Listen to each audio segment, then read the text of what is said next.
Hello YouTube and welcome back to another video on the channel, and today we are back with some more Pokemon Draft League content, and we are back with week numero dos of the LTC. That was completely wrong. LTC. There we go. Got it in one or in two. But anyway, if you missed out on the week 1 and the draft analysis, I recommend you go back and check those out on the channel, because we're here for week number 2 and we're here against the Vienna Vibe Check, coached by Mr. Sean himself, and we have battled him quite recently in UCC as well on the channel, so you can check that out as well. But hopefully today, spoiler alert, we can pick up one of these. Even though this game was recorded, this battle was played about 2 weeks ago, I do believe. I know I'm behind with these guys, but I've been busy and whatnot, and like I've only started doing draft league content again on the channel, and most of the draft leagues I'm in are already a fair few weeks in, so I'm gonna try my best to try and get like up to date, like battle and like upload like the week later or the same week or whatever, depending on when the battles get done. So fingers crossed I can get to that stage, because UCC's coming to an end. I've got like what was the last week that went up on the channel? Was it week 6 or week 7? I can't remember. Something like that. There's only 10 weeks if we don't get playoffs, and with the record we've got, I don't think we'll get playoffs, so it should be okay. So that should end. Then I can daily upload LTC until we've caught up, and then LTC will be caught up, bish bash bosh, and then we can start another league hopefully, if we happen to come in one which becomes decent enough to like upload onto the channel. I'll be smashing. But anyway, well, I've gone completely off track. But as you can see by the lovely team poster above me, Sean's team is quite, in fact, scary, as most teams are in this league. Not gonna lie, because he's got the likes of Avalok, who we have had experiences with in UCC week 1 this season versus Jared. It survived the choice banded Fisher's Wren choice band from a Dracovish, and just brushed it off like a champ. So that's going to be scary. We've got Bibarel, which is always scary, with simple, moody, whatever you want to go over. Blossom and Alchemy, Crustle, if I'll get on to Crustle in a minute, but Behem, Alone Dog Trio, Wartortle, my boys Wireless, Bolton, Haunter, and Rotom Fan. Now, before we go any further, I did some research in this game and watched Sean's first game. And Crustle basically set up, swept. That was the entire game. So I'm thinking, right, okay, Crustle is going to be a problem for me. How do I stop this thing? Oh, I'll bring Galarian Corsola, because if running max HP, max defense, bold nature with leftovers, because it's not allowed Eviolite, it can do the most. It can live any one hit from the Crustle at +2, I do believe. I think with this set. Then I can either haze it, I can strength zap it. I can either, oh no, it's going to sweep my entire team. Let's haze it so it can't sweep anymore. And then, I don't know, I could strength zap it so I could get all my HP back up and stall it out that way. So I've got options with that. I've got Nightshade as well to get some chip off. Obviously, we can't Nightshade the likes of the Bibarel, but we have other options for Bibarel, so we should be good with that. And we've also got Stealth Rocks as well to get some chip off, because I don't think, barring, I don't know, well, Wartortle gets Rapid Spin. I think Avalok gets Rapid Spin as well. And Rotom Fan, I think. There's so many leagues with different rules. I can't remember if Rotom Fan is allowed defog in this league or not. But if it does, then that's also an option as well. I know Hydreigon can get defog, but I don't think Wireless does, so I think it's just Avalok and Wartortle for Rapid Spin. Maybe Dougie as well. Does Dougie get Rapid Spin? I think Dougie gets Rapid Spin. I don't think it does. No, it doesn't. Never mind. I'm ignoring. It's just Avalok and Wartortle can have Stealth Rocks. I mean, Stealth Rocks? My God. Rapid Spin. Don't believe he's got any defoggers on his team. So, good option to bring Stealth Rocks there. So, hopefully, Dead Rock can put in some work this week, because with Eviolite, it's not the best. It does a job, but not as good as a job it does in UCC. And in UCC, I found it highly predictable, highly counterable, and it's just like, you know, what are you going to do about it? So, hopefully, Dead Rock can help us pick up a victory today. Next up, we have Hernandez, our Rotom Mo. So we're going Rotom v Rotom. And hopefully, Rotom Mo can do the work. Because this is mainly for the likes of the Barrel, who's probably going to do a lot of work. The Rotom, because Electric's neutral to it. Wartortle as well, Dog Trio, Blossom. So it's got quite a lot of options on the team which are considerably weak to the Rotom. I say defog, Rotom Mo's allowed defog, so I imagine Rotom Fan is as well. So we've got Eject Pack with Levitate with Leaf Storm, Volt Switch, Defog, and Thunderbolt. Max speed, max special attack, max speed, Tib and Nature. So Hernandez is here to get off a potential Leaf Storm on something. Say it lives a hit, for example, on the Leaf Storm. So, for example, okay, I'm going off a complete tangent. So, say if I Leaf Storm into the Blossom or the Crustle, or for example, lives the hit, I'm thinking, oh crap. Okay, I'm going to get my Leaf Storm up, then I'm going to switch out. So I'm going to hit you as hard as I can, and then switch out again into something bulky, like maybe Dead Rock. And then that could come in clutch in the game. I don't know. I've never used a Jetpack. I'm looking forward to trying it out. You know, evolving up, using different items and whatnot. You know, leveling up. Wait, you know what I mean? You know what I mean. But Rotom Mo is here, hopefully, to do some damage against like Bow and so on and so on and so forth. Now, next up, we have our Duplo, our Aurorus with Refrigerate, with Hyper Voice, Earth Power, Thunderbolt, and Flash Cannon, with 2v2 special attack, 2v2 speed, Tib in Nature. Now, Duplo is here to outspeed, I think, his entire team, except if he runs Choice Scarf on pretty much anything, or he runs, I think, Shell Smash Crustle as well. I do believe. So, barring that, we outspeed his entire team. Barring that, Hyper Voice can do a lot of damage, like the Blossom, the Rotom, the Zweilous, whatnot. We've got Earth Power for likes of the Bolton. We've got Thunderbolt for likes of the Barrel and the Wartortle. We've got Flash Cannon for the likes of the Alchemy and the Avalugg. So hopefully, fingers crossed, Duplo can come in late game after we've worked out if he's got any Scarfers on his team, unless Crustle's set up, then we could be an issue because our team doesn't really deal with Crustle that well, barring Dead Rock. So that could be quite an issue. But hopefully Duplo can put in the work this week, pick up that dub, and get some kills under its belt. So next up, we have our boy Cadbury's Flake. I think he's making his debut because I don't think we brought it week 1. So we've got Cadbury's Flake, our Girder, with max HP, max attack, and of nature. As you can see, I've gone 252 stats across the board. This is probably because I was busy. I can't remember what week was this, week 2. I think I built this really quickly because I think it was last minute. I think this was a last minute build, so this is why I think it's 252. I didn't do speed creeps or anything like that. So don't shout at me in the comments if I'm not doing that. I promise I'm getting better at this because I get lazy when it comes to team building. That's probably my downfall, but it's the part of the game which I just don't enjoy. I prefer actually doing the battles. I don't care for the building. It's just an option that has to be done. So I'll learn, guys. I'll learn. I promise. I promise. But we've got Girder here, Flame Orb Guts, Knock Off Max Punch, Ice Punch, Defog. So we've got backup Defogger because he's got lots of Stealth Frog options. I think he's got some Spike options as well. So we've got backup Defog. Just cause really. We've got knock off mainly for the Haunter and the Behem, and the knock off any Eviolites for the likes of the Wartortle, the Zweilous, the Haunter and whatnot. I don't see Haunter barreling Eviolite, but that's not the point. We've got Mac Punch as well for Prairie, so I think Mac Punch, Flame Orb Guts, Oko's the Barrel.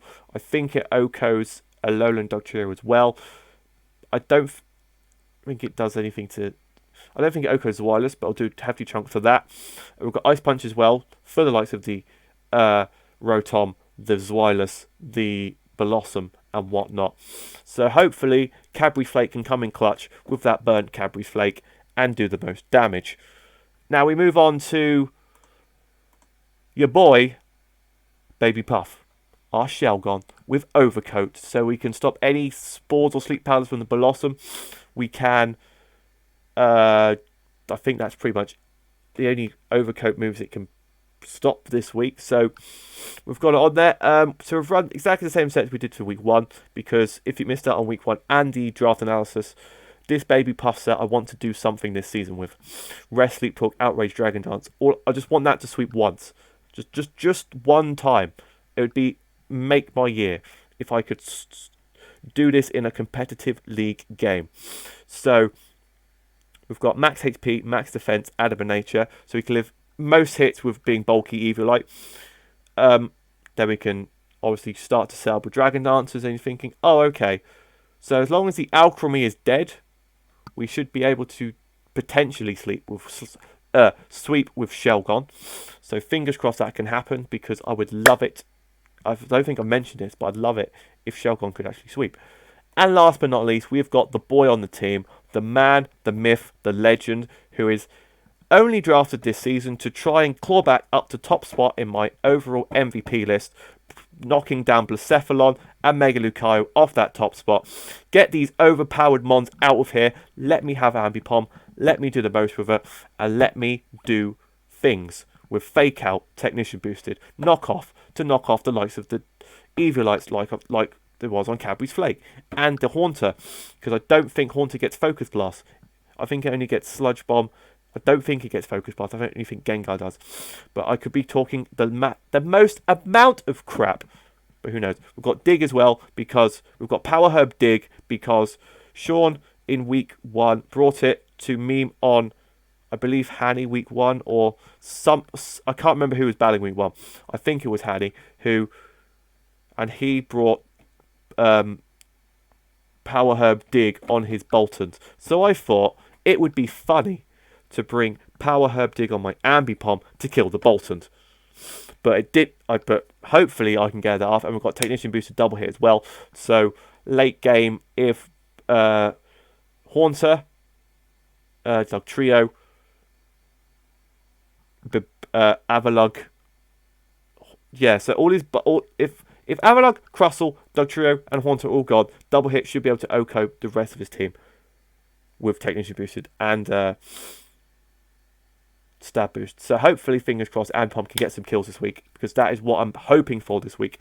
So that is our team for week number 2. Let's just, what we do around here, guys, is we remove the poster. We go to this page, and as you can see, Sean has brought the Boltons, so we can get that dig off. He's got Rotom Fan, so it's about of the Rotoms. He's got Avalugg, which could be a problem. He's got Wartortle, he's got Zweilous, and he's got Crustle. So no Alchemy, no Barrel, nothing like that. No Blossom as well. So more than likely, all I was certain on is that I was going to bring the Crustle and the Dog and the Rotom. I think they were my main 3 I thought he'd bring, and he brought all of them. So that should be fun. So what I do here is I do believe I lead with Corsola to get up my Stealth Rocks, as he leads with the Crustle. And I'm thinking, okay.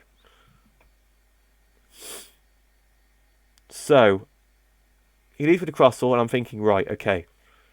If Sean's would be that guy to set up the Crustle and go Shell Smash turn 1 and sweep me from there, and I'm like, okay. So what I'm going to do is set up I think I set up Stealth Rocks as he sits. So I go for Shrimp Sap, predicting him to Shell Smash up, so I can get just to get him down to +1 really. But he reveals Stealth Rocks. I'm thinking, oh, okay. He's not set up Crustle this week. He's brought Hazard's Crustle this week. And I'm like, okay. So he's brought Toxic Stealth Rocks on his Crustle, which was not at all what I thought he was going to bring. Not going to lie. So I was very confused. So knowing this, I go straight out to my Cadbury's Flake to try and do the most of it, as he goes for the knockoff and knocks off my Flame Orb, and my Guts is now gone. And it's put Girder, Mach Punch is not as effective. So in my head I was thinking, right, I need to get this thing Toxic by Crustle. So if I'm predicting a Toxic, I need to switch in Girder. So I got a Toxic switch in now. I did anyway, pretty much with the burn anyway. But I wasn't expecting him to bring Toxic Crustle.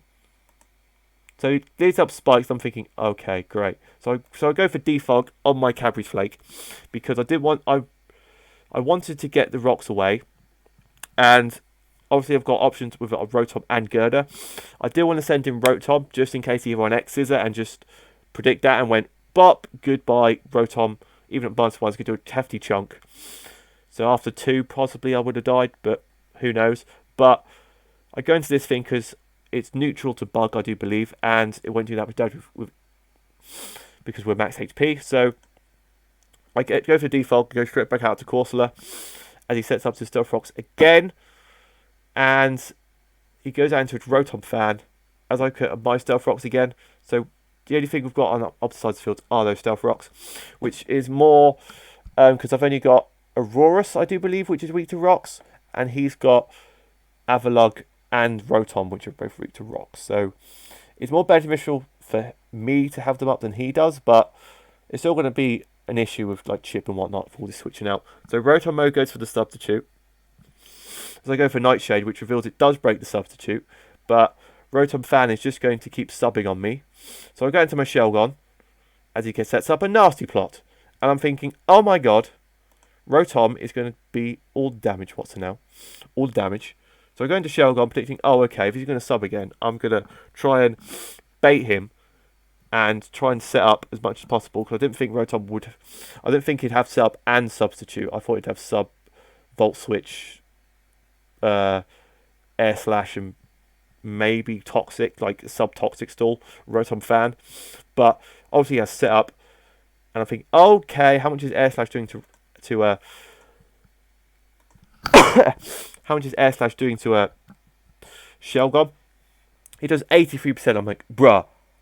I know we're defensive bulky, but Jesus, we're Evilite as well. So that did so much damage. So I go for a Dragon Dance, which is very unfortunate because what I should have done was clicked Outrage just to get some damage off, because at +1, I think I outsped the Rotom Fan, and it would have done a lot of damage for being stab +1.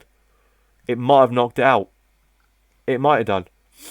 And rocks were up on the field, so if I switch it in again, I have to be careful because I need either Rotom or Kurdo to get the default those rocks away again. So looking back now, if I outraged, it might have been a different result, but we'll see. So I go into Rotom to go into this thing, and this thing just dies. And I'm thinking, I didn't understand that play. I don't understand that play by me, because anything I went out into would have died to that hit, barring possibly Girder, but it had Air Slash. So pretty much most things would have died to that. So that was very unfortunate, but I did get the disable off on his Thunderbolt, so he's only got Air Slash as his attacking move. So what I do now is I think I go into Aurorus this turn. No, I go into Ambipom.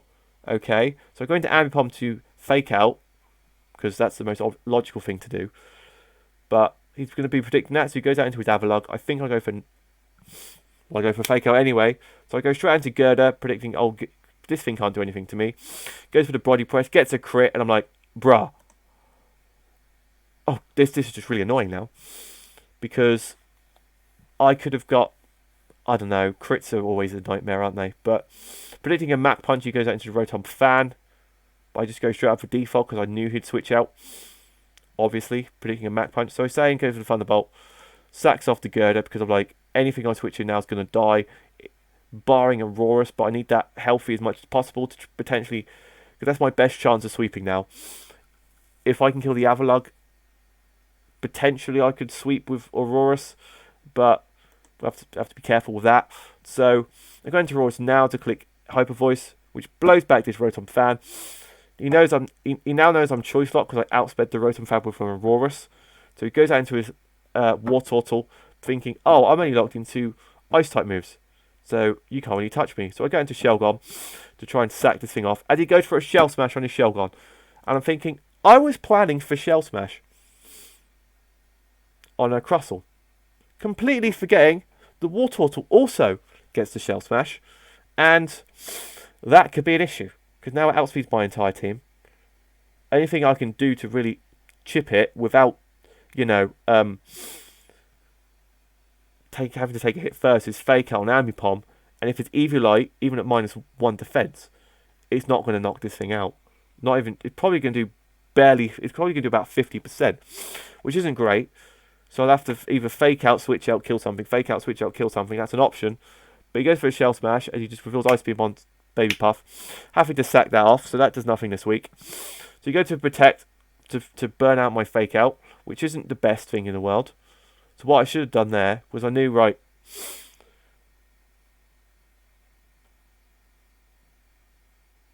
so what I did there, I was distracted by the chat. I'm sorry, I was distracted by the chat because my laptop decided to go have a hissy fit during the game and just disappear. So it took me a while to get it back uploaded, get it back into the game, and all this shenanigans. So that happened in the game, and then I realised, right, it's got protect. I can't do the ambipom switching fake out, switching fake out, switching fake out, because you can just protect on my fake out turns, and that's going to be completely irrelevant. So I thought I'd sack off ambipom, go into Rotom, and pray I live an Ice Beam, which I don't. So that dies, and then I go into Aurorus, who just goes for a Surf, outspeeds being what's me out, and I'm really gutted I can get Dig off. I'm really gutted that I lost, obviously, because we won week 1 by cheating, apparently, and we lost this week 5-0. So next week we're playing Aquarius, who we have yet to beat ever, so I'm not expecting him to beat him again this week. So that's going to be, hopefully we can win, but who knows? With this madness of a team, who knows? But GG to Sean. I was afraid of the Shell Smash. I was right to be, but I was just on the wrong goddamn mon. So if you guys have enjoyed this video, make sure you smash the like button down below. Be subscribed if you're new around here and do enjoy the Draft League content, because your support would be much, much appreciated. Thank you guys for showing your support on the channels recently. It's been absolutely amazing. As always, leave any comments to advise me on how to improve on my battling skills, because obviously I just lost 5-0, so I can't be that good. And the goal for this year, I think, is to either level up to a point where I'm actually competing for titles in leagues, or just win one. I don't know. It'd be nice. It would be nice. But anyway, thank you guys for watching, and I'll see you guys in the next video.